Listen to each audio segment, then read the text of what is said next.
Moin Moin, ich bin Patrick von Meile. Heute reden wir über die Fahrzeuginnenraumluft bei Elektrofahrzeugen. Neben mir ein ID.4 der Volkswagen-Gruppe.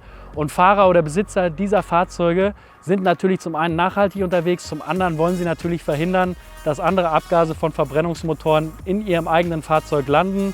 Hier kommt unser Meile PD Innenraumfilter ins Spiel.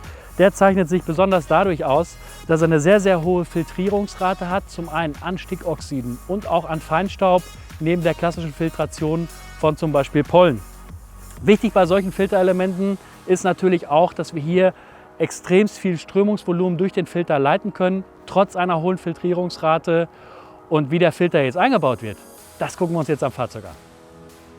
Wir haben jetzt die vordere Haube des ID.4 geöffnet. Hier sind alle gängigen Servicebereiche zu sehen. Wir haben einmal hier die Bremsflüssigkeit, Kühlmittel und genau hier in der Mitte befindet sich eben das Luftgebläsegehäuse und da befindet sich auch unser Innenraum-Luftfilter drin.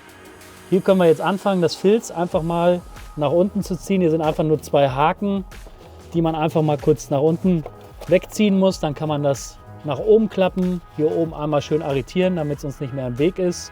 Und im Anschluss haben wir hier unten einfach zwei Klemmen, um jetzt den Deckel abzunehmen. Und siehe da haben wir schon unseren Innenraumfilter. Den alten Innenraumfilter können wir jetzt einfach herausziehen. Dann steht entweder auf der linken oder rechten Seite immer eine Markierung, die Fallrichtung, die uns den Airflow anzeigt. Das heißt, aus welcher Richtung kommt die Luft und in welche Richtung wird sie gedrückt. Einmal den Filter raus und dann natürlich hier bei dem neuen Meile PD Filter auch eine entsprechende Flow-Richtung. Wir haben gerade gesehen, die Pfeile müssen natürlich nach unten zeigen und so schieben wir den dann entsprechend wieder ins Gehäuse rein. Interessant bei dem Fahrzeug, hier gibt es tatsächlich noch eine zweite Kammer. Bei chinesischen Modellen gibt es hier tatsächlich zwei Innenraumluftfilter.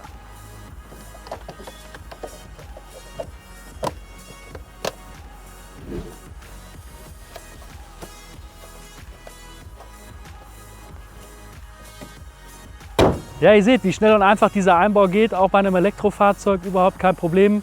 Wichtig an der Stelle, fachkundiges Personal, Finger weg von orangenen Kabeln. Wir reden hier von einem Hochvoltfahrzeug. Fahrzeug muss entsprechend gekennzeichnet werden. Wollt ihr aber dazu mehr erfahren, checkt unsere Homepage meile.com. Dort findet ihr auch Schulungsmaterial zu Elektrofahrzeugen. Ich wünsche euch viel Spaß. Bis bald.